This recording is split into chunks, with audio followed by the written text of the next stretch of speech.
pass thing from Derek that has 20 passes on it. Yeah. Like Steph gave it to me, so I'm just using that now. Yeah.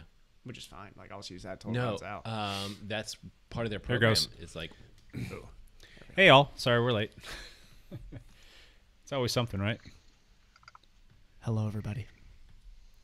Now, they give you this little key that you have to key in, and we haven't ever had to change it until this time. I had to re-put it in there because it was a different key. Is it to like change your that's why I password wasn't once a streaming. month? I don't know. Yeah. Learn something new every week, right? All right. Get started here in just a second, folks. You ever had that on your computer where like out of some program it tells you like, hey, you had to change your password doesn't work anymore, you're locked out of it all of a sudden, can't remember your old password? It's a dark place. it's a dark place. Yeah. Passwords are bad. Passwords are very bad. Yeah. I hate the ones that are like, you have to have these, all these lowercase this and this. And At then least it's one like, question mark. And I'm like, 4 pound signs. No, I don't have to do that. I promise you, I don't. I have used the same password combination since I was 12 years old. I will continue to use that. Yeah. There are programs that make password management easier. Oh yeah. So, yeah. I've got my own little system to keep it nice and secret. All right, let's get this thing started. why don't you tell us about it, Evan? Tell us about your password. I will not tell. Tell us your passwords. No one's listening. Dialed Podcast After Hours. Matt and Evan share all their passwords to their phone, computer, and all other things. And like Nike's headquarter passwords. I have like a bazillion passwords running in through my brain that I'm not supposed to have. That's probably like more important than the nuclear program, isn't it? Oh, Nike's passwords. Oh, sorry. Just double check one time. All right, we're all there. All right, here we go. Hi, welcome to the Dial Podcast. I'm Jake Von During, and today I'm here with Evan Price. How is it going? I'm in Lance's seats again. I'm keeping this thing warm for you, Lance. Matt Legrand. What's up, ladies and gentlemen of the internet? How are you guys doing? Good. And live on location, Lance Romance. Lance Romance, yes, on location, coming at you from Mesa, Arizona today. Mesa, okay. Good to see you, Lance Hepler. Thank you. I can see you today, and that's an awesome thing. So if you are listening to our live stream and watching the live stream on YouTube, you'll actually see Lance's little romancy face there. Right, Wow. right here. Hold on, let me see if I can touch Lance's head up close. There we go. Yeah, we need to put your layer on top of his layer so you can scratch his head. So everything I say goes over Lance's head anyway. So now this is physically going over his head. Good stuff. There's my one for the day. Got it done and over with. Put it to First bed. like 30 seconds. All right. Welcome back for another show, you guys. Guess what? Number 50. Whoa, Oh, really? I forgot Today this was the is 50th. Number 50. Number 50. Wow. Can you believe that? Oh my gosh. Does that mean we've almost been doing this podcast for a year? 'Cause We're closing in on a year. We're we don't coming up usually on a year. miss it. We did have a couple podcasts. I think there were two, maybe three, where weeks where we did 2 in 1 week. So each one of us counted. So we're coming up pretty soon here on the annual birthday celebration, whatever. March or Oh, something? wow. I think it's in the beginning of April or end of March somewhere. Party. It's gonna be a party. Oh, you know what? We did it before Jack Frost. Because remember we had our it's coming up in just a few weeks. It's like the first week of March, I think. Because Because it was the week right before Jack Frost, wasn't it? I think so, yeah, because we had a We can little look at bet that. and all that other fun stuff. Yeah, we always have bets. All right, Cool. party for 52, episode 52. There you go. Yep. Moving on. Let's backpedal. Evan, backpedal for us. So, had a pretty good week of training. I feel like that's always my back pedal now. Well, oh God, I'm like the world's least interesting person. At least at this table, I have- comparatively to Lance. I get compared when it comes to who's more interesting, Lance or Evan. It's not even close. Like we're not even in the same stadium. I have questions about your week. Okay, yeah. So I'll just like throw down the numbers because I feel like those are kind of interesting to me. Not that I'm sure anybody else really cares, but I like to hold myself honest to those. Yeah. So last week I said I was going to train more than I did the previous week. I kind of lied because it was basically the same exact numbers as the previous week. Almost the same exact numbers. Swam about 20K. I can't say it was 20K because it was like 19,700 yards. Mm-hmm. I almost on Sunday decided to go to the pool and swim for no reason outside of just to get over 20K. And then I thought that's dumb. So I didn't do that. The world's watching, though. Yeah, I know. Seriously, I was thinking in my head, I was like, 19,700 is not 20K, but it's fine. So ran, I think, 63 miles and biked 11 hours. So wow. Another week of good bike run quality. So, because it's the only thing I really care about, the bike part. Yeah, I know. How many of those hours were spent outside? None. Ugh. Not a single hour outside. That's brutal, man. I know. This week has been bad. Yeah. I mean, the weather is terrible here right now. Well, I want to hear about your hard run. I think on Saturday. Did you? Sunday. Yeah. Okay. That was by far the most important work. I had 2 days that were really important workouts this week. One swim. So I had one swim this week that was a 2K set where I was hitting numbers I liked. Wait, your swim with me in the prior week wasn't your most important? It was the most important, but you just kicked my butt. So, it wasn't like so you were like, all right, round 2. It wasn't one that I can be like, that went well. So your 2K swim went well? Yep. And then I had a bike run workout on Wednesday, which was just chock full of intervals. And then, Sunday I ran with a friend of me and Matt's named Quinn, who is a bona fide really good. Yeah, legit runner. Very legit runner. A guy who went, I believe, sub 225 in the marathon. Yeah, it sounds went like right. 224 in the marathon. Yeah. He's gone 110 dead flat in the half and definitely had better fitness to go under 110. Yeah.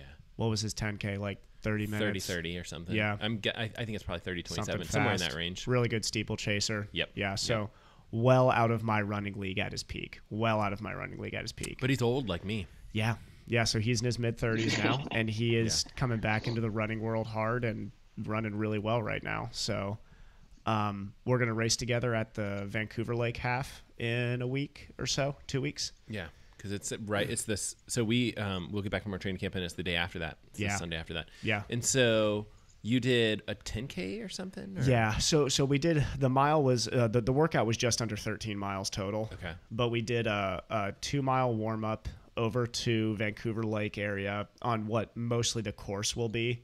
We did a section of the course. It was cold. It was like 22 degrees, 23 degrees, which he ran collegiately in Wisconsin, and I'm from Ohio, so to us that was just fine. Like, actually, it was sunny too. How were the roads though? Was it slippery and icy? Surprisingly not. Okay. Because it was just sunny enough that it really dried out everything. So there was we ran into basically no ice the entire time. So you felt like you could push. Oh yeah. I mean, outside of, so we did a 10K at Tempo. It was actually 6 miles at Tempo. I think he was saying we would have been, if we had pushed through to the 10K, would have been mid 35s. Okay. For the 10K. Yeah. 35 and change. And our pace was like right on 5:44, I think. Did you guys start up a little bit mellow and work your way down? Holy cow. Did you? Yeah. So this was where, I'll be completely honest on this podcast, going into this workout, like, I haven't trained with anybody quite that fast before. Right. Somebody who's been under 225 in the marathon are just not people who usually want to train with me. So like having this run going into it, I was like, oh, I've really got to be like on my game. And I was coming in from a big training week. Yeah. So I'm like, I'm going to be tired. I've got to like really be, mentally ready to hurt for this one. And I was very surprised with the first 5K. My legs felt fine. Yeah. Like felt like nothing was, just felt smooth. He did force me to negative split it, which is very unlike me usually. Yeah. And now I realize that's why he's a good runner, is because good runners negative split things. Well, when they can, right? Like if you're running 800 on the track, you typically don't negative split that. I mean, in fact, a lot of the races that you run on the track, you don't negative split. But because he's strong and it's much more enjoyable to negative split a hard workout like that, he's pretty much always going to do that, and if he has a choice. Yeah. Even for that race like that half marathon coming up, he would be perfect person for you to key off of. Stick with him, and and then he'll probably hammer the last half. I'd probably guess 5K. And I'll definitely guess he's going to have legs for that last 5K, because just in that workout, like, I felt great. We turned around, we hit some headwind on the way back, which slowed us down a little bit, but not much. And we felt great pushing up to I felt awesome till 5.5 miles. Yeah. And then all of a sudden that last 800, I was like, oh, this is really starting to hurt all of a sudden. Right. And, stayed with him. But I think that's when he actually got stronger. Like, he really felt really good there towards the end. So that for me showed me what I need to work on, is definitely allowing, that negative split sort of workout to start. To really start to come around and maybe lengthen that workout a bit. So I hope that you get to do more runs with him. I think that'd be perfect. We're planning once or twice a weekend, definitely from now on. So that's cool. Yep. Cool. Matt, back pedal force. Oh man, my week was horrible. So we've had, I guess Evan alluded to this, like we've had a lot of snow, and I think up where Jake and I live, it's like pretty tricky. Yeah. Just a lot more like snow drifting and stuff like that. And so we got that Monday workout in pretty well, which was great. And then, the kids have been out of school and we've been under snow, and I just checked it because we were talking about hours. And while you're talking about the hours, I looked at mine. I got in, a little over 8 hours of work, which is fine. But coming from 15, that's a pretty sizable drop off in volume, and didn't swim as much as I had been swimming. Wasn't able to really get outside too much. For my long run this week, I ended up doing, I think, 9 miles instead of, a little bit more than that in the past. Skipped the track workout. Like it was just all in all like a bad week.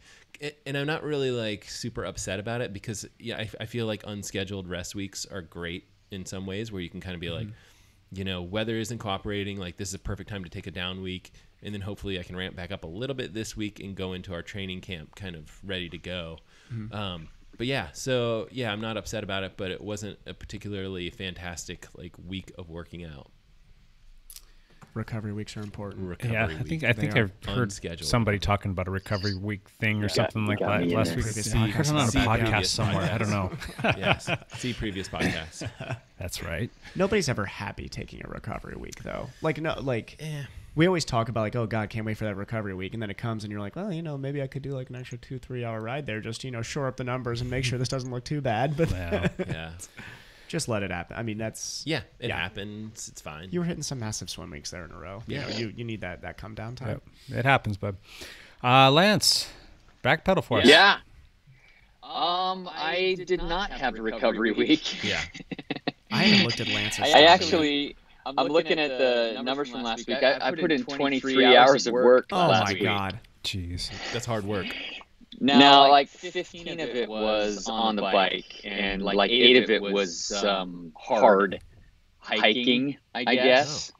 We'll call it running. Let's just call it running. That's running. Yeah. Let's call it triathlon. Yeah.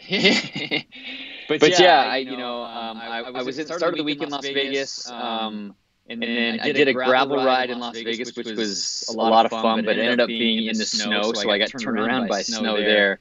And then from there, I headed towards the Grand Canyon. I went to the Grand Canyon. I thought I would do one of the hikes from the rim down to the river and back.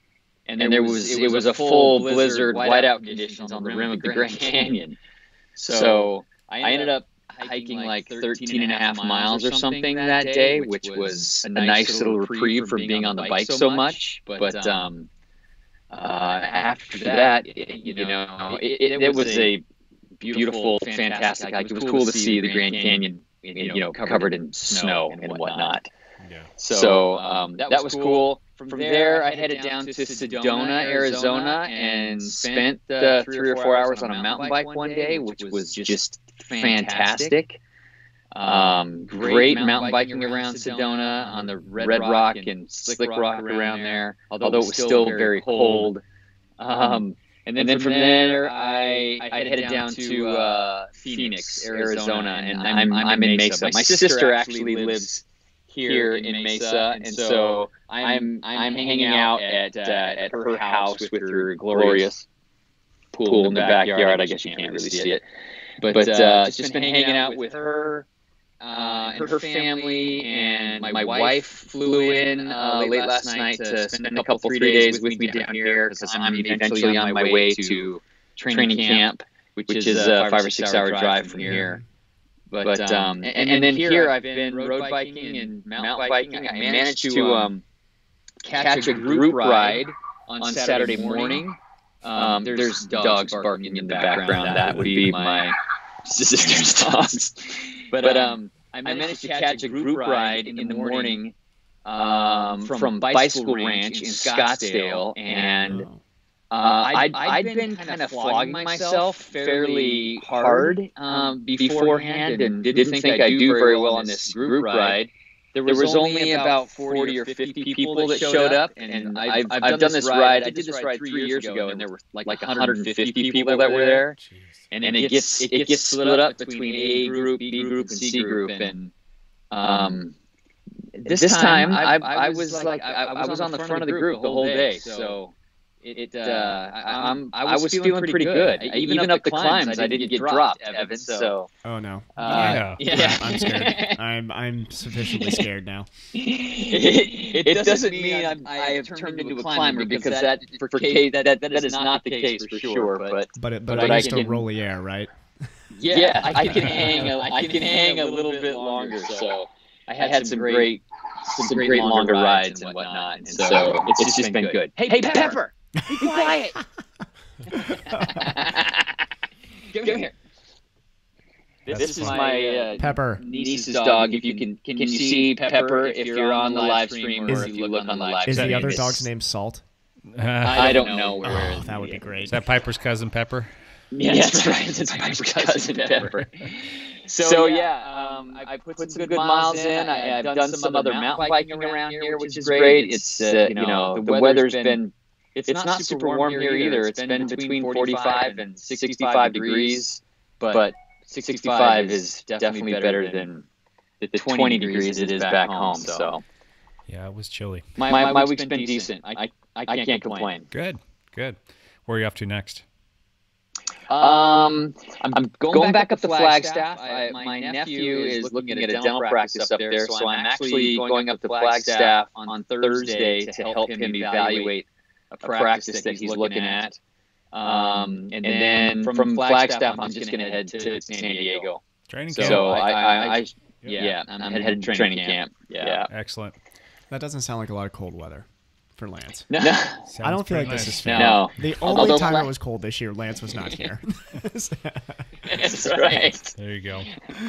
Well, at least we got some snow out of it. That part was fun. So that at least for me and my fun. kids. But on Saturday, the snow was kind of cool. It was. Yeah.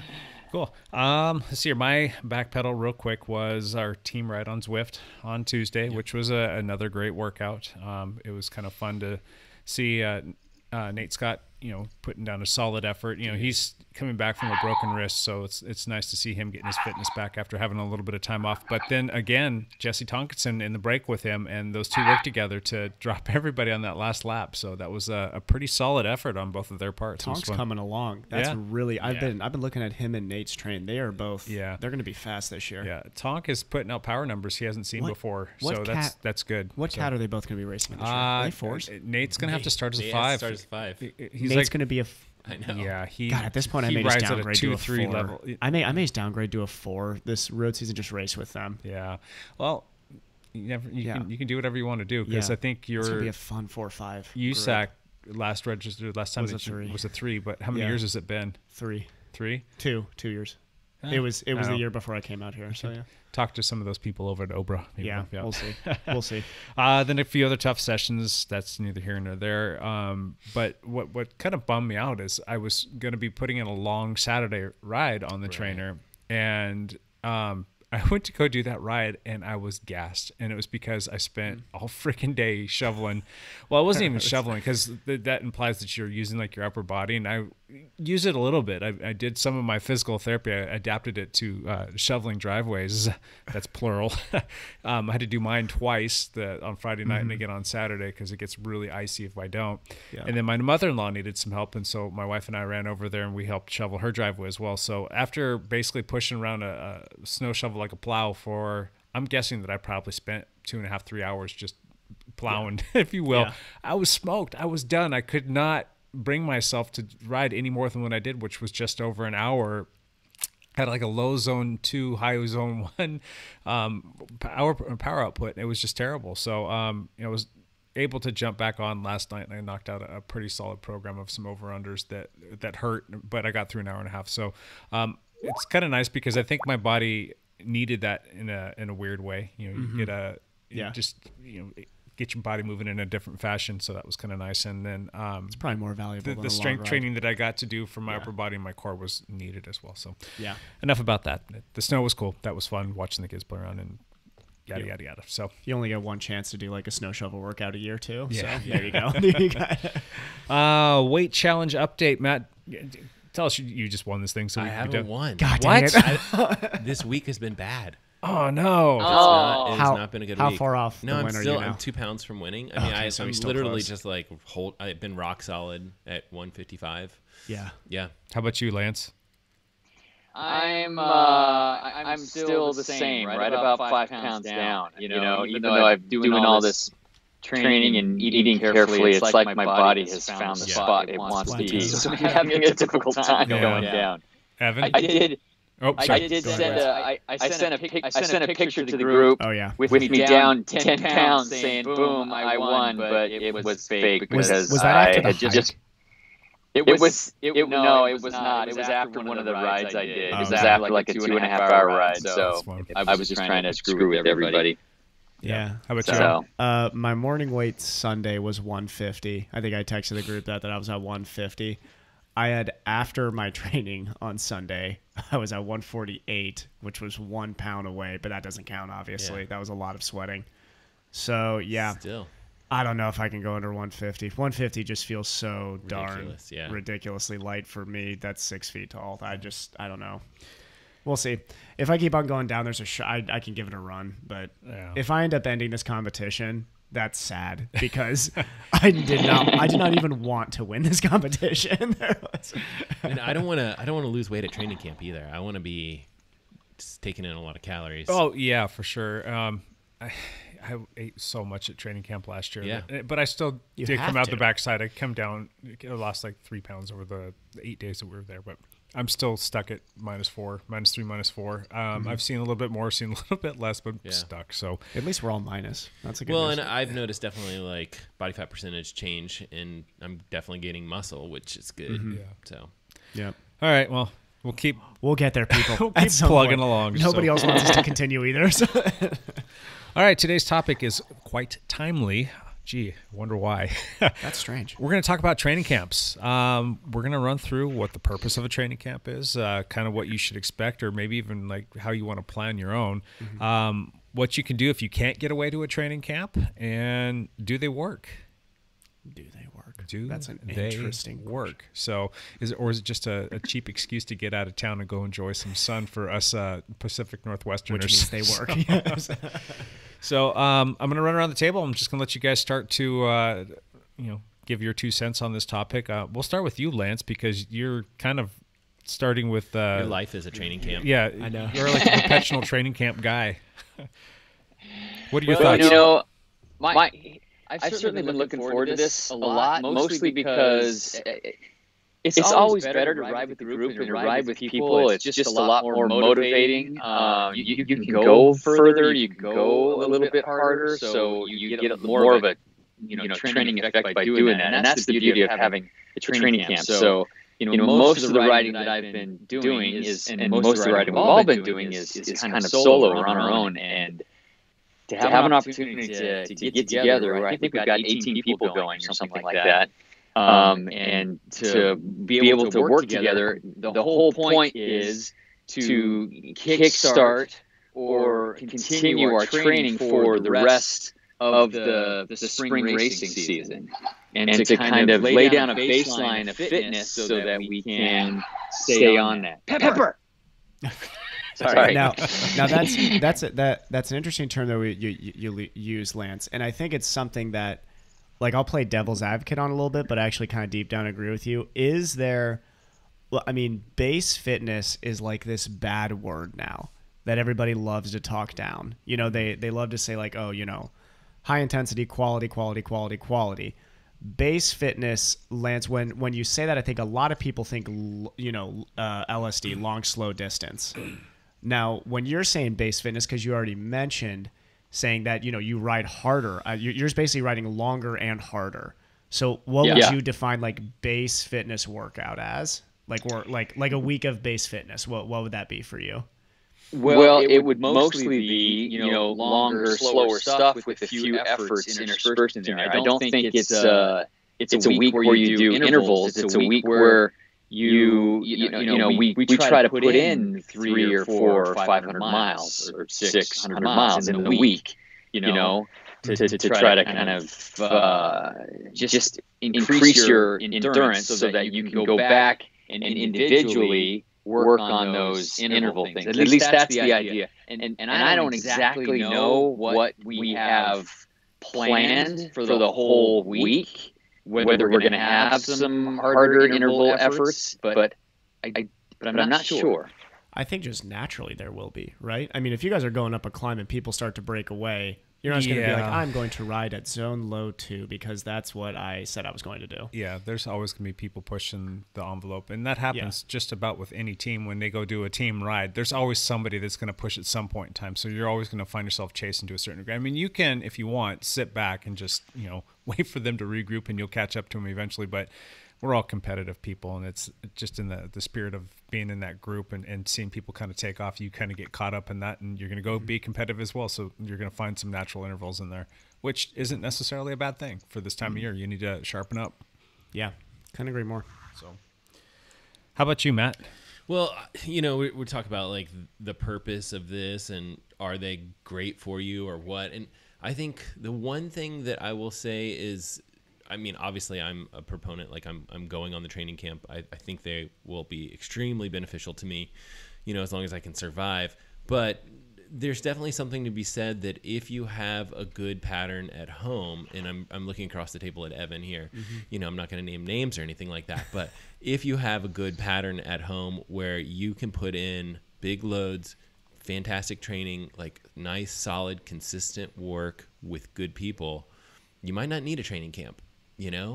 So again, maybe that is a bit of devil's advocacy here, but Evan has a pattern that is very functional. I feel like when I was running a lot, I didn't necessarily need to travel away to go get a certain particular like block of training in.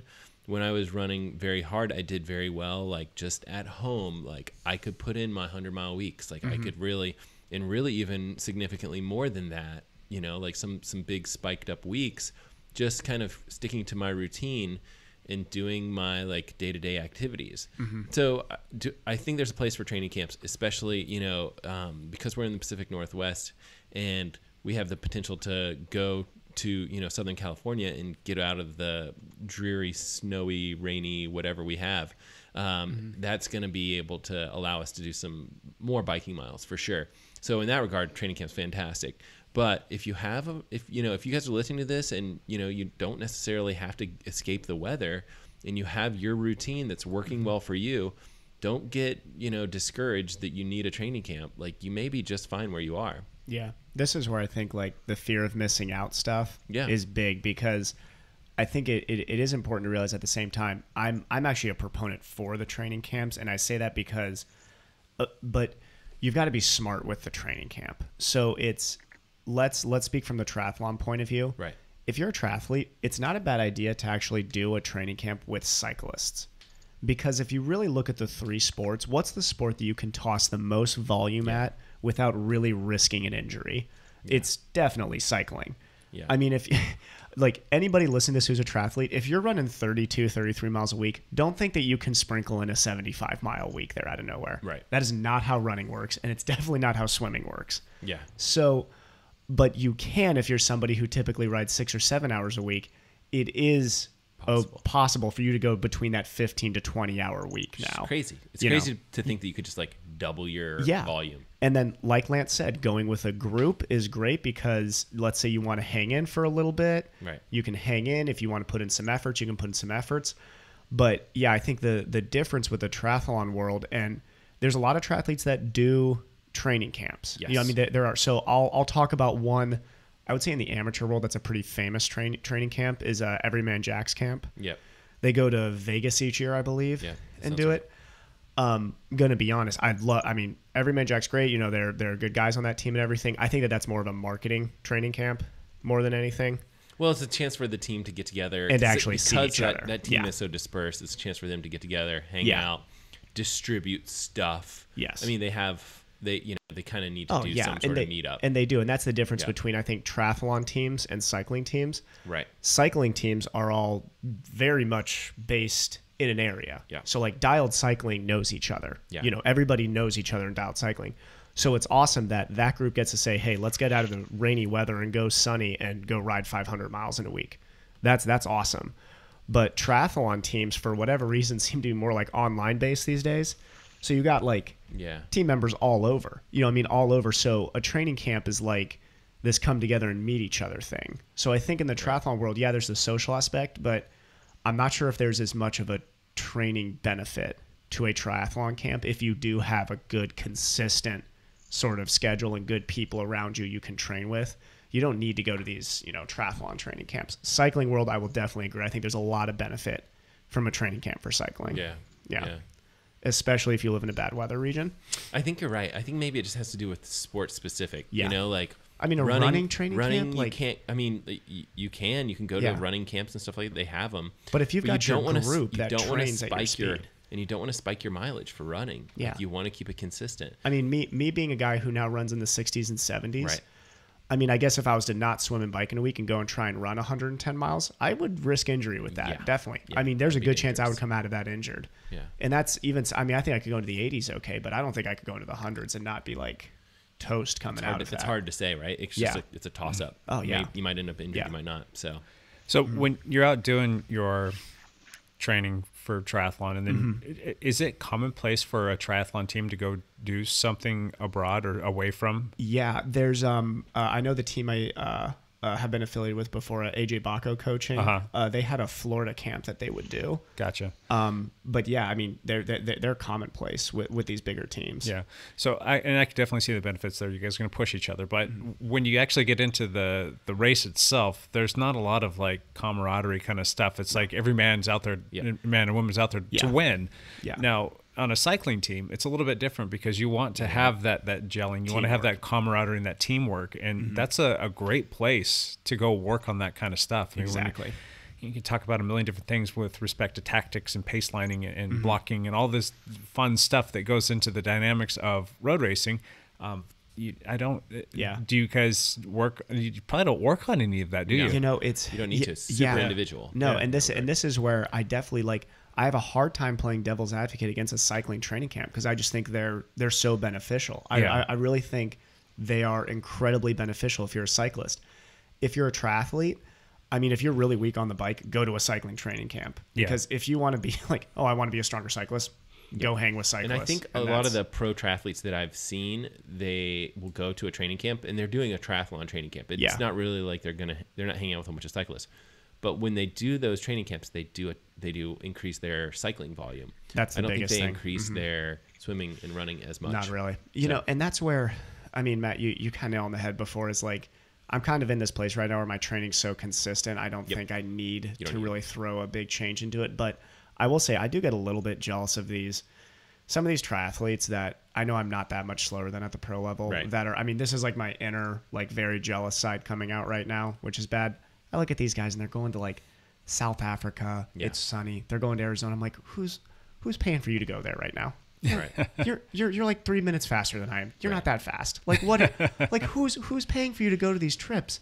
Well, I'm sitting here still working a 50-hour week and like trying to shove in this training. It's like, good God. These guys over exaggerate how hard their lives are. Okay, so my theory is that potentially coaching is a large part of their job. Yeah. Which means they can do that from anywhere, and they're going and they're staying somewhere affordable. Yeah. And if that's your setup, that you can go anywhere. Then they're doing it better than me. They're not doing it better than you. It's just different. It's just different. We'll go with that. You're building a pretty solid career for yourself, though. And I don't know. I mean, is that a solid career? That's being a triathlon coach. I mean, to me, what I'm doing right now as a physical therapist is a lot more important to me than racing for sure. So, but I find myself getting really pumped up to get out of town and to just go do something different. And it's with any vacation. And if it's a vacation solely built around riding my bike, my God, I get so amped up for that. And I really get excited about the notion of just being able to go down and do that. And then to add to that, when you're doing it with a team and a bunch of friends and you know that it's going to be a long, hard week, and you got to keep up with everybody. I find myself building my training program around the training camp, getting ready for training camp. So I actually start my training with anticipation that I'm going to this training camp a lot sooner, and I am a lot more diligent. I'm a lot more consistent with that, and I think that ends up paying big dividends, because you go to this camp and when you get out the backside, you're pretty beat up and you did a lot of good stuff for yourself. You're going to be so much more prepared and ready for the start of the season. You hit some of your best fitness, you said, coming out of this training camp last year, right? I did. At the Jack Frost time trial, I was pretty strong. And then as the races started to pile up, I just got stronger and stronger, which was a good thing. So I would definitely say that this is where I know you would point out, like, do they work?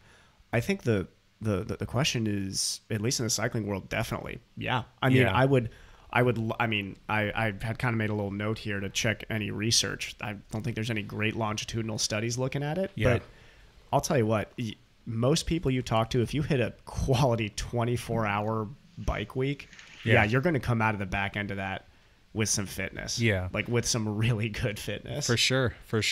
So it was one of those things, though, that I feel like I had such great benefit, such a great time, and the fact that I was like really like dreading what we were going to go do, and the fact that I was able to like build up to that, I think that's really tough to replicate. And you can't go into training camp thinking, oh, this is what's going to get me in shape for the season, because you're going to find yourself riding all by yourself. Or you're going to have a bunch of very disappointed teammates who are going to be sitting around waiting for you and saying, this is going to change tomorrow. We're not going to do this again. Here's an alternate route for you. So, and that's a good way to put it. Lance, I know, has gotten really consistent with his training here, even with the amount of traveling he's been doing. Jake's been consistent with his training. Matt has gotten more serious on the bike in the last couple of weeks. Yeah. You think about it, if you do it in the February time, it's a great little primer to get you into, because I think some people are on this, like, I hear too many people doing this. They're like on these 8-week plans before the start of the season. It's like you can't take 2 months off, come back and be like, in 8 weeks I'm going to be in great shape. It's like it doesn't, I've said this before. We've talked about like coming back from injury or coming back from being off and whatnot. It's almost like it takes twice as long to get back as what you took off. So if you're going to take that 2 months off, it's going to take you 3 to 4 months to get back to where you were at fitness wise, and that's just get back to baseline. So it's always nice not to take that time off, and if you need to like back away a little bit, that's fine. If you need to cut back on intensity for a bit, that's fine. You need that active recovery, that time off. Exactly. Just keeping yourself fit. But if you completely just take it off, and next thing you know, you're just going to a training camp. Going to a training camp, and all you've been doing is just hanging out, not doing much of anything, and maybe having some beer and eating some good food and whatnot. Don't expect to show up. This is where I will play devil's advocate against a cycling camp. If you just did that, don't go to the Dialed cycling camp and expect to not get spit out the back of that group. There are. Well, I tell you, there's just knowing that the quality of people that are going to be on this camp has been very motivating for the last 3 months, for the last 2 months, knowing the people that were going to come, because I think all of us, have been training with the idea of training camp. We're training for training camp so that we show up and can at least try to hang with the group, because I think I'm actually really quite fit right now, and there are guys on the team that I cannot hang with, and I know that. So being able to be pushed by that is exciting. Who's going to be the first 5 up each climb, do you guys think? Jordan Rickards. John Hatfield. He's strong right now. Is Chris going? Chris Hanel's another one, Chris Hanel. Lance Hepler, yeah. Jake. I don't know. Maybe last year. I don't know. What about Nate and Tonk? Are they going to be? They won't be there. They're not going to be there. No. Would they be in that top 5? Do you think? Nate for sure. Tonk would be up there too. He'd probably be hanging right with everybody else. So is Paul first going by chance? Yeah, he's another one that'll be up there. I bet Paul. Here's my underdog pit. I bet Paul sticks right with Jordan. Ooh, that's a good one. I think he's developing fast. He's developing really fast. Maybe early in the rides, and maybe early in the week. Point. But as the week goes on, nobody's got the same. I'll say fitness the first for 2 climbing. days. I'll say the first 2 days he sticks with Jordan, and then Jordan will be the first up. But you know what? You're probably not too far off. I mean, he's gonna be right there. He's gonna be a kid that's just gonna tear it up, and this is gonna be something he's never done before. And he's 20 years old.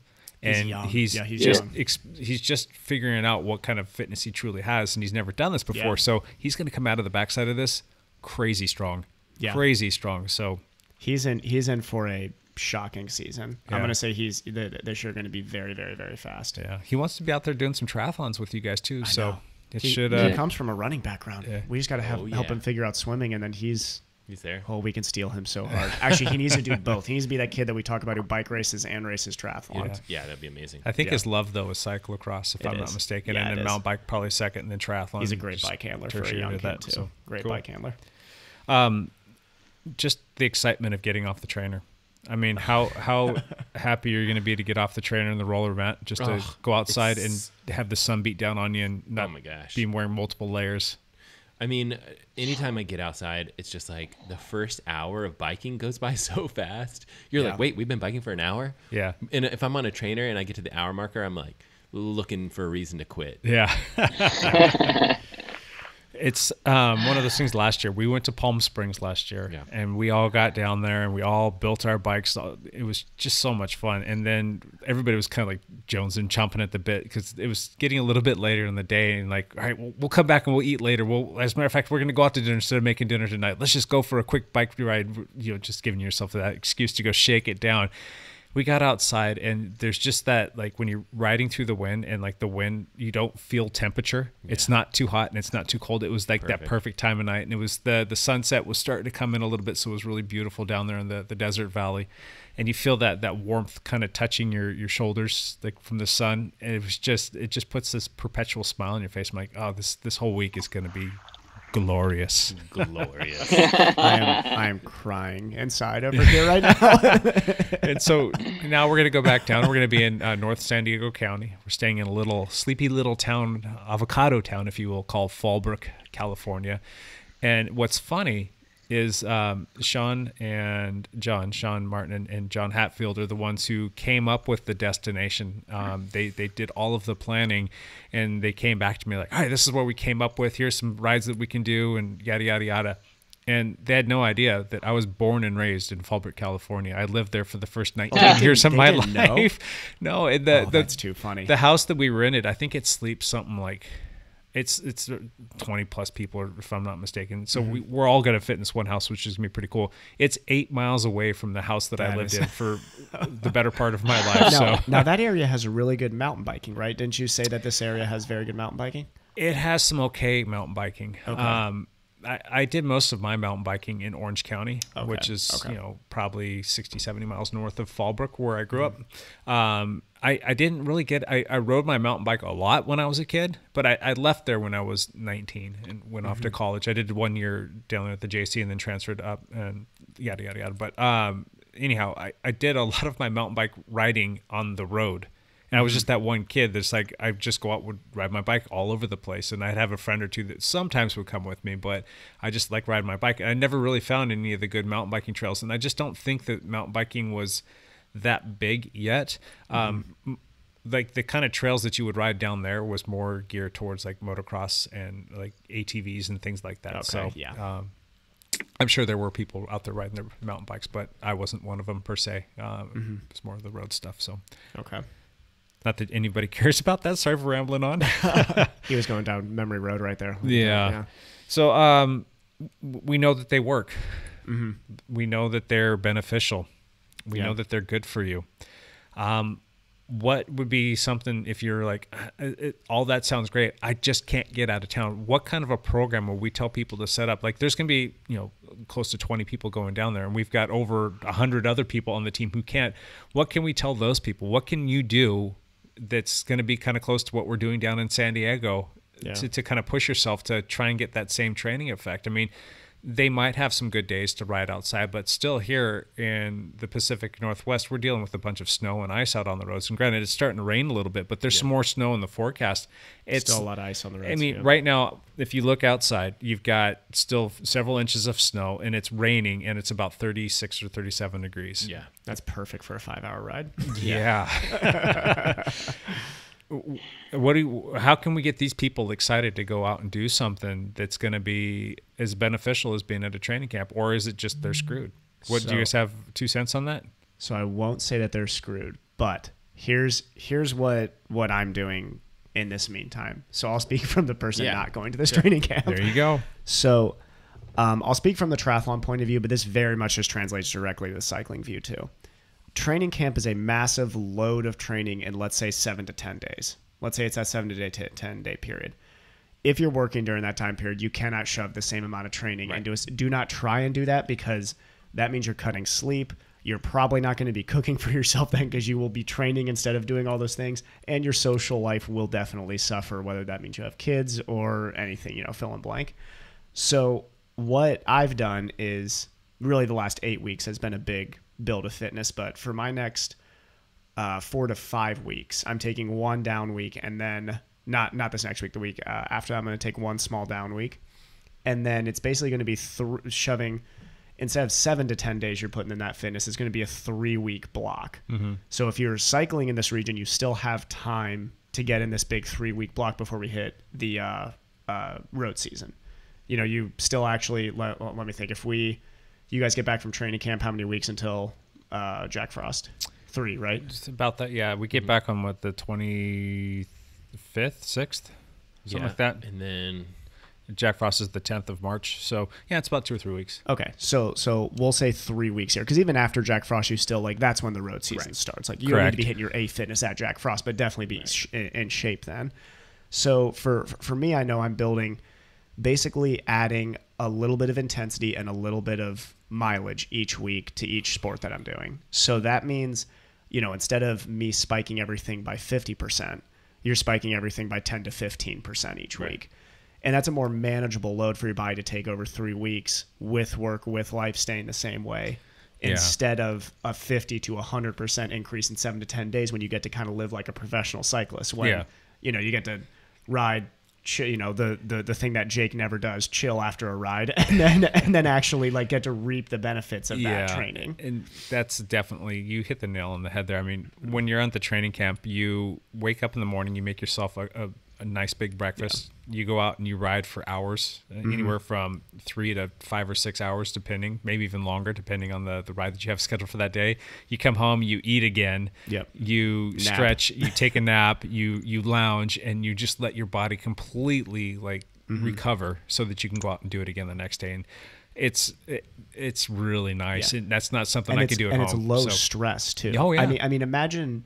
We'll just talk to Jake on this one, but I know everybody fits into this. I mean, the amount of responsibilities you have in a day, that is added cortisol and stress, which slows down recovery process every single day. Which is how I wonder how you get through life. 50-hour work week, managing a social life, and training 25 hours on top of that. I just pretend that I'm not stressed the entire time, so it works that way. But I mean, that's the great thing about these training camps. I think that's the added benefit we're not talking about, is how low stress the lifestyle is there. Yeah. And that's where, Lance, it's like you said, I mean, when you're around friends who all love bikes, is there any less stressful situation? No, that's awesome. No. I mean, this is, it's funny to me that sometimes these professional endurance athletes you hear, some of them are incredible, and I love most of these professional athletes, but it's funny, they seem to, some of them act like this is very stressful life, and you almost want to shake them and be like, live 10 years in a real person's life, and you'll realize, holy heck, this life is awesome. You have to ride your bike 5 hours a day. That is awesome. Yeah. Yeah, we're going to have some competitions when we get down there too that'll make it a little bit more fun. Daily, it'll be who took the most KOMs on Strava from the locals and who was the strongest rider of the day. And we're going to, do some sprint competitions as well. Most spirited rider. Yeah. And so we're going to have some socks that correlate to that for the people that are winning those competitions, which is going to be kind of fun. So you get to wear your kit, but then if you're wearing that particular set of socks because you kicked butt, then that's going to be a lot of fun. So, yeah. Anything else you guys want to add to this? Matt, would there ever be in the future a chance we could ever, as the triathlon team grows, you think ever organize a dial triathlon team? Yeah, we can do whatever we want. So I think we should. I think it'd be worthwhile doing at some point. I think it really would. I think we could put together a really cool group of people to do something. Yeah. Yep. The team just under the influence of Dialed Cycling too. The Dialed Triathlon team has been growing really fast lately, really fast. And then for some people, they could do the cycling camp and then the triathlon camp, right? Because we could do the triathlon camp could actually be significantly later, like even March or April. It could be March or April, definitely. Yeah. I'll go with you guys to that. Yeah, I'll go to all the biking while you're out running. I'll be walking to the kitchen, and then then while you guys are out swimming, I'll be sitting in the hot tub. You'll be having a coffee at that time. Yeah, you'll love it. That would be fantastic. We could do some funny challenges with that. The biggest volume week I ever did, I did my own little mini training camp back in Ohio. This was not, I didn't travel for anything, but I put 44 hours in a week. I bet. Yeah, I bet we could touch those numbers if we did that. Yeah. That's 44 hours into 1 week. Yeah. I did a triathlon training camp about 10 years ago in Joshua Tree National Park, actually. Oh, wow. Nice. Where we put in like 50 hours in a week. And it actually prepped me for an Ironman race that I was doing fantastically because we had somebody cooking all our meals. We had massages like 3 times that week. Right. So it was just wake up, eat, swim, take a nap, ride, 60 miles, take another nap, eat dinner, and then go for an evening run. It was something like that. And surprisingly did not beat me up as much as I thought it would because all we did was train, eat, and recover, and recovery is key with stuff like that. Yeah. It's amazing what your body can accomplish. I remember we've talked about this before, and I've said it before on the podcast and to a lot of people who listen to this. Last year when we went into that camp, we were looking at the numbers, and I'm like, "There's no way." I'm looking at this like in a week. Like the biggest week I've ever had was like 340 miles or something like that. It was when I did the STP and some rides that are booking that particular event. And that's Seattle to Portland. We went up there, and in 1 week it was 525 miles, 75,000 feet of climbing, and we rode, I want to say for that week, it was in the 20s, maybe 23, 24, 25 hours. I can't remember. I got to go back and double check, but this was all pre-planned. And I went into this going, all right, I don't know if I can do this, but I'll give it the old college try. Gave it the old college try, came out the backside. I'm like, wow, you did that. And it's one of those things, too. Once you accomplish something, like you probably remember the first time you ever rode 50 miles or 100 miles or 200 miles or whatever. Each time you get past one of those little thresholds, you're like, oh, I can do that. So for me, doing it last year, I'm like, all right, I can do more than that. I can easily go down, and because this year's going to be more climbing. It probably won't be as many miles, but it'll be more taxing because it's more climbing. I'm like, yep. I did it last year. I know I can do this again. So I'm not terribly worried about it, even knowing that I've had my challenges over the last 8 months with getting hit by the car and getting decimated. But I'm going to give it, again, the old college try, and I'm hoping that I come out the backside even stronger. So it's going to be fun. Yeah. So I think we're all on the same page. Training camps are good. They're very good. Yeah. I'd love for if anybody has any dissenting opinions of that, thinks that they're not good. I mean, I just don't see any way that training harder and longer for a short period of time with great recovery can be bad for you. I just don't see how it could be. One thing that I can suggest, though, for the folks who are not able to go, they have to stay home. For somebody like you, there is a lot to be said when you talk about the camaraderie and the bonding that happens when you go off and you're living in a house with teammates and getting to know them better. Try and connect with others locally that are on your team to do stuff. Go try and get some people to go do a big swim, something or other, or go do a big run or a bike or something like that for you in the triathlon world. And for the cyclists, set up some meetups on Zwift and try and do something that's a little atypical. If you normally ride 30 miles, just say, all right, on a Tuesday night, we're going to ride 50 miles instead. Try and kind of push that envelope a little bit more so you get a little bit of that training effect while being connected with your teammates so that you can build that, have that camaraderie. Absolutely. Go out to dinner with some friends that are on the team and get to know them a little bit more, because there's something to be said about that, especially when you're on a team, when everybody's gelled and they're on the same page. It means a lot to a lot of folks. So just my 2 cents. Yep. All right. We are going to move on, and we're going to do the hot seat. And it's not going to be all of us. It's just going to be Matt and Evan. They're going to hit us with some hot seat questions today. Yeah. So you guys want to Rochambeau to see who goes first today? I'm going first because if Matt steals mine, I'm going to be mad. Oh, wait, okay. I already said mine earlier. Okay, good. Okay, gotcha. Okay, hit us, Evan. So I'm going to go. This is an over-under on the difference in miles between Lance and Matt. Okay. Assuming for training camp? Assuming we're healthy and all that stuff. So first, let's get an idea. How many days will you guys be riding? All of them. 7, if I'm not mistaken. 7 days. Yeah. Okay, so it will be a week. Okay, so a full week. What will be the difference over/under between Matt and Lance miles? So I looked at some of the schedule stuff, and my plan is to be conservative. It's still bike a lot. I mean, I think I'll bike significant more than I biked in the previous year. Yeah. And just so people know too, we've got all 7 days are set up. Okay. There's an A route and a B route. And the A route will be the long route for the day, and the B route will be the shorter route for the day. So if you're beat up or your fitness just isn't quite there or something seems a little too daunting for you, you can jump on the B route, which will be significantly less. Yeah. So it looked significantly less. Like I think the first day, I don't even remember, was it like 109 miles for a group and then 48 miles for the B group or something like that? And I was like, ooh, 48, I can definitely do that. 109 is like, I know if I push myself too hard to start with, that would bode very poorly for the rest of my week. And I'd rather have a good week if possible.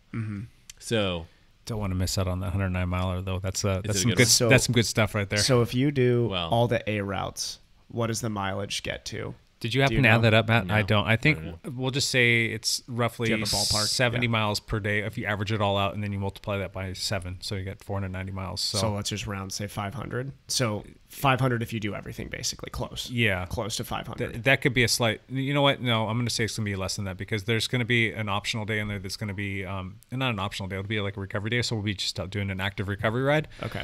I'm going to go out and say that 450 maybe. The 425 might be the total. 425. And then if you did all of the B routes, you're probably looking at like 250. 250. So I'm guesstimating, and we can these numbers up. So in the 400s and then in the mid 200s. If correct. You do the B routes. Yeah, it's about half. So let's put the over under at 150. The difference. I think 150 is a good over under. Yeah, that's about right. I'll take that. Okay. Yeah, sounds about right. I think that sounds reasonable. I think Lance will be itching to do as much as possible.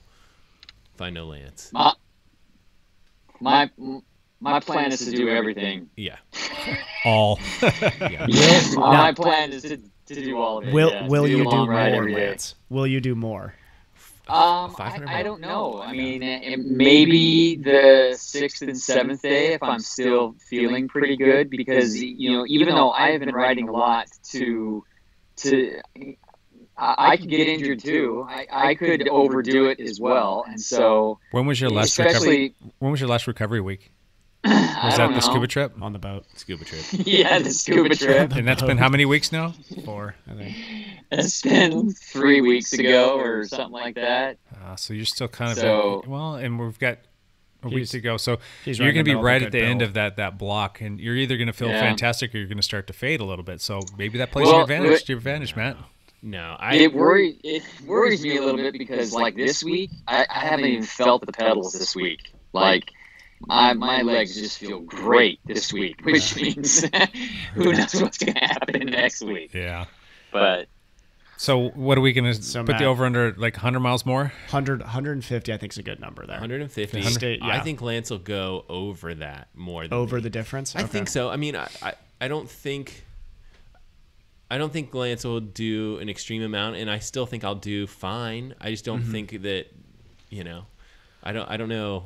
I'm gonna say under. Under. Okay. I'm gonna say a lot under too, because two things are gonna happen. You're gonna get down there, and it's gonna feel fantastic, and you get to go through the motions, kind of like we just talked about. You can recover, and you don't necessarily get that same thing when you've got household that you're helping manage. You've got work related responsibilities. You got to go do podcasting stuff. I mean, so I think it's gonna be under, and I think that you're gonna feel a hell of a lot better than you're giving yourself credit for. You might feel a little taxed the first day or two, but all of a sudden things are gonna change, and you're gonna be like, I got this. It's not as hard as I thought it was gonna be, and I'm able to accomplish more. Matt's legs are going to come around faster than he thinks too, because he has a lot of fitness and a lot of experience in those legs as well. So I think he's going to do more. Yeah, but this is. I'm like 15 years older than you. Yeah, I completely agree with that, Lance. I think Matt very much discredits the amount of aerobic work he's put in his life, and I think as soon as you're recovering, I think if you do that B route the first, second day, you're gonna by that second, third, fourth day be doing the A routes and be completely fine with that. Yeah, right. I gotta sneak in some swimming and running. Yeah, I was just gonna say this. I don't have to do a lot, but I just have to do a little bit. Like you can almost be like as part of my recovery, but I have to do some of it. In the running, like I think after that'll biking just a long ways. Well, the running after the running biking may not, beats me up. The swimming will be fine. The swimming will help you recover. Honestly, the swimming will help me recover, especially the way that I'll set it up, where it'll just be like go swim 2,000 easy. Yeah. But yeah, it's the running afterwards. When you come back from this, we can plan a triathlon training camp, and we'll talk about the numbers for that, which will not be 500 miles of riding, but that could be awesome. All right. Any other input on that over under? I'm saying it's going to be under. I think it's going to be closer to a 70 to 80 mile difference. 70 to 80 mile difference. And I think all three of us, the other ones, said under, and you said I'm over. I'm the only one that says over, so we'll see. Yep. I can sabotage this easily. And here's one more thing too. We did our Zwift ride on Tuesday night, and we did this. I think it's a 6.5 mile loop, if I'm not mistaken, called Hilly Route. So we did 6 laps of that thing, and the first lap is more of a warm-up lap, and then laps 2 through 5 are at a steady state pace, prescribed watts per kilogram, or plus or minus a couple tenths, and then the last lap is a hot lap, and pretty much that's just a full-on race, just to kind of open it up your legs and chase each other down. Matt was super strong on that last lap. Like I was having a hard time shaking him. He was just right there. He's just like tucked in right behind me, and he was holding some pretty significant watts per kilogram. And he was like, it's 6 miles, 6.5 miles, and he was holding like that 4.5 to 5 watts per kilogram for just about that entire lap. So he was looking pretty stinking strong, I was going all out, which you can't do when you've got 6 more days of hard riding. No, but that's not going to be all of our rides. But it's just showing me that your fitness and your riding strong. It does show that it's there. Yeah. I was happy with that actually, and a lot of it was another one of those snow days where it was like I didn't get out to swim, and then I didn't get out to run, and you're all pent up and pissed off. Yep, you take it out. Unleash that on take it out on the Zwift. This is why my bike training has been struggling with the intervals, as there's been not a lot of pent up energy. Yeah. So Matt's gonna do just fine. I agree. Just fine. Yeah. I'm quite nervous. Like you guys are all excited and happy and elated, and I'm like, oh boy, I'm scared. Yeah. Like I am quite scared of this. This is where we get to test the theory if swim fitness translates to bike fitness. This is like our little scientific study for that. All right, Matt, hit us with a hot seat question. I have 2 hot seat questions, and you guys can choose between your poisons. One is extremely hot seat. Ooh, the other one is not so much. You guys not so spicy. You want to go spicy? Spicy, yeah. All right. How about let's do both of them? Tie 9. Okay, yes. We got time. All right. First one, Valentine's Day. Oh God, that's the spicy one. What do you guys got planned? Are you guys gonna be able to sneak away from the girlfriend to do some training? What do you guys got scheduled? Is that coming up sometime soon? I don't. You got to check. When is the day? I don't even know when the day is. For those, okay. It's Thursday. Does that answer your question? Strike 2. Jake's checking his calendar. Evan doesn't know what day it is, and I assume Thursday. Thursday. Lance knows. Of course, Lance knows. This isn't. Lance, you're not allowed to answer this question. It's Lance Romance Day, right? Lance Romance knows. I flew my wife to Phoenix to spend Valentine's Day with me. Did Lance just win?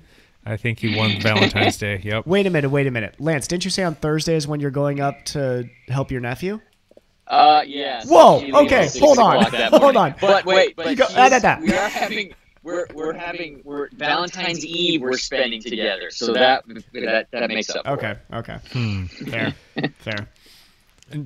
Are you asking what we have planned? I'm just throwing it out there because Do you want to know I know what that our podcast will come out on Wednesday.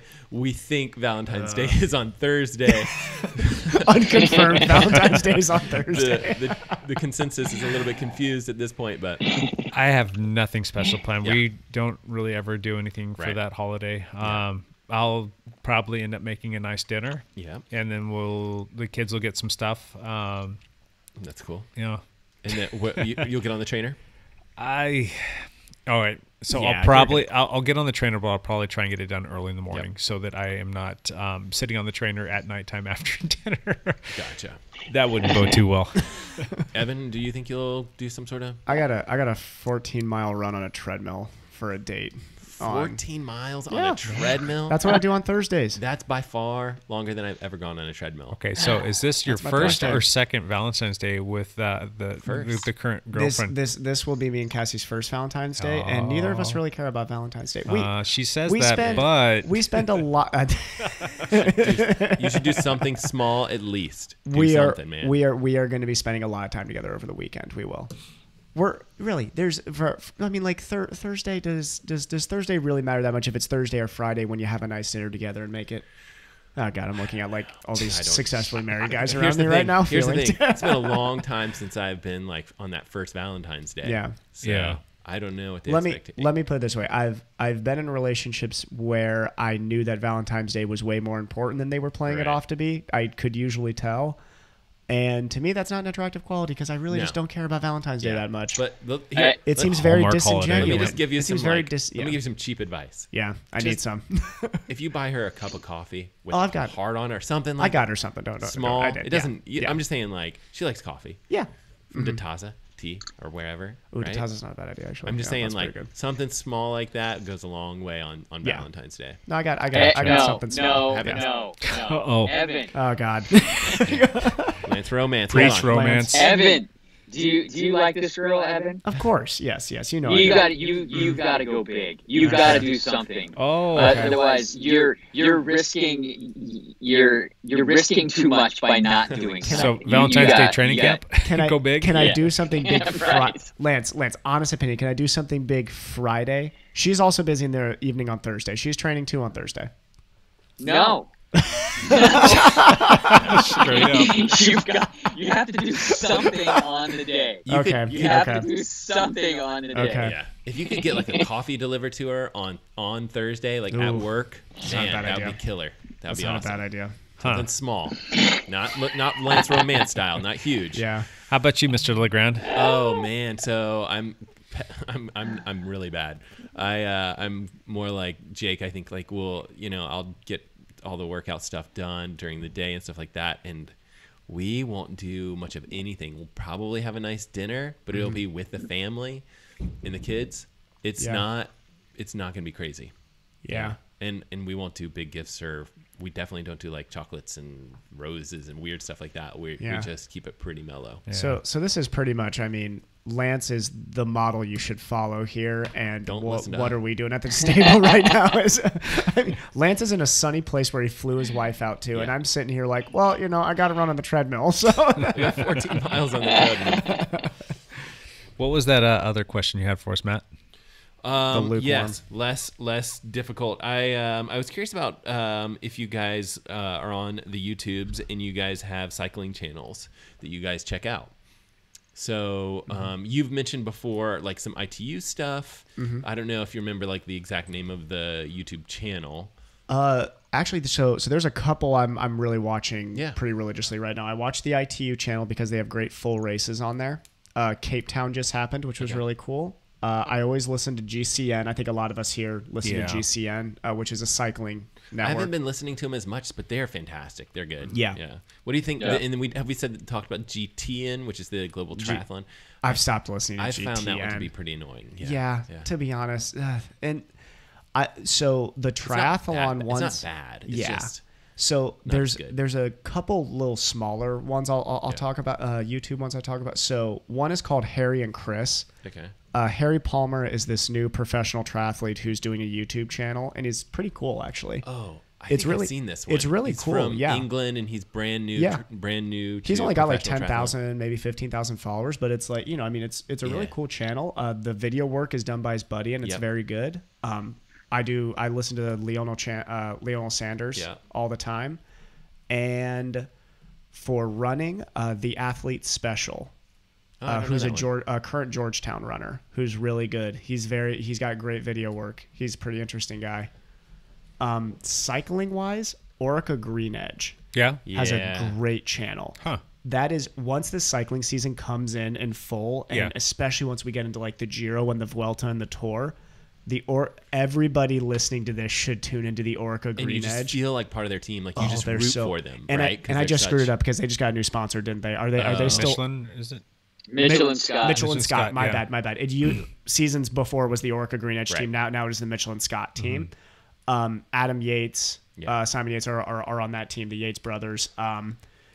Kayla is no. Caleb Ewan's not on their team anymore. No. Who's the young Hispanic? They've got another great young talent on that team. But they are an awesome group. Australian team, very fun. Yeah. How about you, Lance? You watch a lot of the YouTubes? My favorite channels are GCN, and there's also a mountain bike channel on there that I watch. And Jeff Lenoski, he is a professional mountain biker as well, so he is a fun guy. His videos are fun to watch. And then the Vegan Cyclist actually is one. Yep, that was one of mine. Yeah, I like him. Yeah, he's good. He seems real. I of course am not vegan. I'm about as far as vegan as you could get, but his training and power and his family and where he lives, and he's near Yosemite and all that jazz. I like his stuff too. Does he live in Big Bear? Where does he live, Lance? No, he lives near a lake that's like 40 miles outside of Yosemite. So it's between Yosemite and Sacramento. Okay, yeah. That's one I watch a lot, and then I do like watching Phil Guyman's videos. Oh, those Phil Guyman. Yeah, he's awesome. Yeah. What is it? Something retirement. The worst retirement ever. Worst retirement ever. Yeah. And then now he switched it to best retirement ever, didn't he? He might have, yeah. I think he recently switched it to best retirement ever, yeah.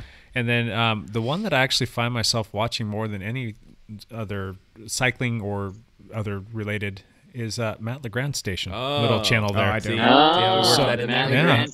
No, not for nothing. I watch yours more than any other ones. I mean, the ones that I watch the most are probably like around photography and whatnot right now. Just a couple different people that I've really kind of grown to like watching their stuff, and they put out stuff very regularly. But when it comes to anything in the endurance and cycling world, it's Matt. I watch all of his videos. They're great. So, well, I put out especially a lot of swimming stuff right now, which must be a little bit annoying to watch. You know what? I kind of watch it because I'm trying to learn stuff. My wife keeps coming and asking me questions about stuff because she's new to this whole triathlon world. So I'm trying to learn just to be supportive, and I enjoy watching stuff because I think you really do an exceptional job. He's very well produced, and it's very well edited and very well shot. And it's very artistic and informative. We're working on it. a great job. We'll get better. I've started to realize that how good your producing is as I watch other YouTube channels. Really, I'm starting to realize how actually good your footage is. That guy Harry and Chris that you mentioned, I've watched a couple of their stuff, and I feel like Chris is the guy that's doing the producing and stuff like that, and it's pretty good. Yeah. So, I think it's just the people that are taking the time to do it or whatever. And there's a massive difference between good and bad. I'll use an example here. Durian Rider. You guys know who Durian Rider is? I know who that is. I know who you're talking about. Yeah. It's like banana. A little crass sometimes. Very crass. Yeah, very, very crass. And I like the content that he's talking about, but the video work is garbage and he's just too crass. And it's like there's just this cockiness to him that's annoying. It's not this is going to be controversial. It's not the endearing confidence of like Lance Armstrong, like that genuine confidence. It's this like very fabricated sort of like look at me. Cocky. Yeah. He like posts a video. He's like, oh, me dropping Chris Froome's like the title of the thing. And he doesn't mention that Chris is like at the end of some massively long ride during his carb deprivation phase of training. And Durian's like, oh, look at me blowing away Chris Froome here. I was like, oh, congratulations. Yeah, that's... I don't know. Just the video work is, if you look at one of Matt's videos and then compare it to that, or one of Harry and Chris's videos and compare it to that, you're like, this guy's got a ton of followers and just has not improved his videography by any means over the years. Yeah, but I mean, I think people are attacking YouTube different directions, right? Yeah. Like some people are like, just put out as much massive content as possible. And if you can come up with controversial titles and thumbnails and things like that, then you can get a good following. Clickbait, I mean, I think that's a great strategy for certain people or whatever. And then I think there's other people that are like, I just want this piece of art to go out there, and it's going to take me 2 years to put it out there. And that's cool too. Like, that's great. It's just, striking the balance is tricky to, figure out how you want to put your channel together if you want to do it. So Amen to that. All right, let's do one last thing, guys. Lance, I'm going to start with you. You might have one last things for us. What was one of them that you had while he's looking for his stuff? I'll just keep talking. Yeah, I don't have two. I got to find it because I'm using my phone to live stream the. Okay, so while you're doing that, then I'm going to run around the table and we'll come back to you because I know that you've got a good one. Evan, one last thing. So the Cape Town ITU race had just happened. So the ITU race season is kicking off. And it was really, really awesome to see in the men's race. Yeah. So the guy who won is this young guy named Alex Yee out of Great Britain. Super young kid. He ran, I think he ran 14:30, I believe, for his 5K. Just flying. This kid's young. He's really fast. But the most important part was in second place. I'm going to butcher his last name. I've watched him race for years. His name is Tony, and I'm just going to say S. Okay. His last name starts with an S. And he's an American ITU racer who's been progressing over the last couple years. And to watch him come in second was that was a big time race. Henry Skuman was there. Some of the big hitters there. I believe Varga was there. Like there were some big hitters at this race. And to see an American second there, I can't remember the last time an American made a podium in a big ITU race. I have no idea when. There's been some later season World Cup races when there's bigger races going on that maybe an American slipped onto the podium. But yeah, he's got a bona fide run, a really good swim. So yeah, he's the real deal. America, if we keep on progressing with our youth programs like we are, there's a chance that we may have an Olympian who's going to be close to that maybe not the podium, but at least the top 10 at the Olympics. Maybe I think we could slip an American in the top 10. Which would be really cool. Yeah, that'd be great. But yeah, there's my one last thing. Cool. Matt, one last thing. Yeah, so we've been talking about the training camp, and I guess my vow to the group that's listening here is that I will try to produce some sort of video. We'll have a lot of people down there with a lot of camera equipment and stuff like that. Yep. And so I'm going to try to at least put one video together, potentially two videos kind of the training camp, because we'll have bikes coming together and all kinds of stuff to talk about for sure. And so I'd love to put together a lot of content. And so we could potentially post it in a number of different locations. We have the Dial Podcast YouTube channel and things like that. We have team channels and things like that. And then we have my channel as well. But it will probably pay for at least by the time I take the time to edit stuff and put things together.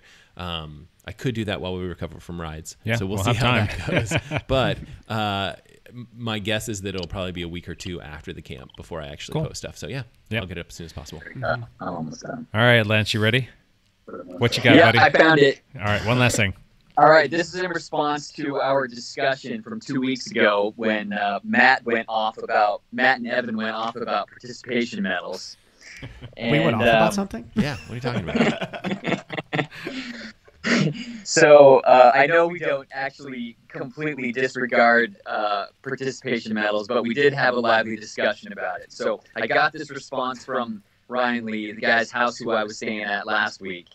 And these are his top 10 things that are great about participation medals. Oh, boy.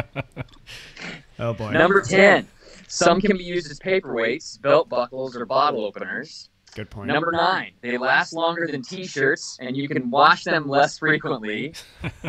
Number 8, in the Pacific Northwest, they are officially recyclable. Oh. Number 7... hanging them in your office is far less awkward than wearing the race T-shirt to work every day. Good point. Number 6, when the emotion and memories of the accomplishment fades, they are much easier to get rid of than tattoos. Definitely. Number 5, if I die prematurely, they are proof that I ran the race when my ex-wife sees the T-shirt and tells the kids I just passed out water. That's a good one. These are so good. that may be my favorite one. That's a good one. Number 4, hanging them on a wall is better than a picture crossing the finish line because, frankly, I always look like hell in those pictures. Oh, yeah. Mm-hmm. Number 3, you can make fun of the racers on the podium by saying, "Hey, look, I got one too." That is very true. That's very true. Number 2, you can give them to your spouse or significant other when you finish because sometimes it's their sacrifice that makes your participation possible. That's nice. Oh, now I feel bad. And number 1, For some, it is only enough to win the race, and for some, they make the podium, and for some to cross the finish line, but for most, just lining up the starting line is the true victory. Try and remember, winning takes many forms, and the meaning of commemorative artifact or symbol resides in the heart and mind of he or she who holds it, not in the artifact itself. I mean, hey, Lance Armstrong still keeps his yellow jerseys in his man cave, and he officially didn't win any of them. I was so on Ryan's side that entire last way until that last comment. Really, we're going to throw Lance under the bus here at the very end there. That's if you win 7 yellow jerseys, you can do whatever you want with those yellow jerseys. Ryan, thanks for putting together that list. It was awesome. It was absolutely fantastic. I like that last one. He makes a good point. I also like the giving it to the people who lug your crap around and deal with you being, angry or mad before and after the race. I think I like that. The people around you supporting, giving them the medal. Yeah. I've done some charity rides before, and they hand out little medals or whatnot, and I usually just give them to my kids. Yeah. So the kids dig that, but yeah. Buy a t-shirt. Just kidding. All right, my one last thing. I need a sponsor. I need somebody to pay for my new SRAM Access setup. Oh, yeah. Me and Jake were just talking about this before this. SRAM Access. SRAM Access is want to give us one legit, but oh my God, is that stuff expensive? I look at the prices. It's like one buy, still $3,000. Yeah. It's like, come on. If you're going to get the full group set, like cranks and everything with the power meter, you're over $4,000 into that setup. Jeez. However, that stuff is awesome. It is so great. I am going to go on the record and say that I'm ready to fully switch everything, all bikes, over to SRAM now. If they sponsor us. If they sponsor us. If they sponsor us. SRAM, we will slip you at least once into every single podcast. Oh, yeah. Indiscretionally. Just kind of in there, I'll talk for an hour and a half about SRAM. Yeah. How slick is that stuff, though? I mean, it's pretty nice. There were deficits between them and with their ETAP and the Shimano Dura-Ace, with their Di2 setup. Sorry, and they covered all those gaps, and I think that they've got that 12-speed looks buttery smooth. Yeah. The gear ratios that you can get out of the bike and being able to hammer harder on the flats and still being able to spin on the climbs and not have to coin toss which crankset or which drivetrain you're going to put on your bike based on what kind of riding you can cover all of that stuff with this stuff. It's awesome, and their old stuff is still good. And Ryan or Evan and I were talking about this before the podcast. Like, I still need to complete my TT bike build, and I was going to do it with Shimano, but I decided to go SRAM because Shimano, it's just I can't get the stuff that I need right now. Plus, being able to run everything wirelessly and not have to screw around with that in the TT frame that's just going to make a lot more sense. So I've already decided that I'm going the route of SRAM, and I was I have it. It's all loaded up in a cart to purchase the stuff that I need for the SRAM, but I knew that there was something coming down. There was like some whispers from a couple different people that I talked to, and they said it should be coming out or being announced this week. And sure enough, it was announced last week, and I've been reading and watching and checking out everything that I can in terms of reviews, and everybody's just like kind of gushing about the stuff. But it's so stinking expensive.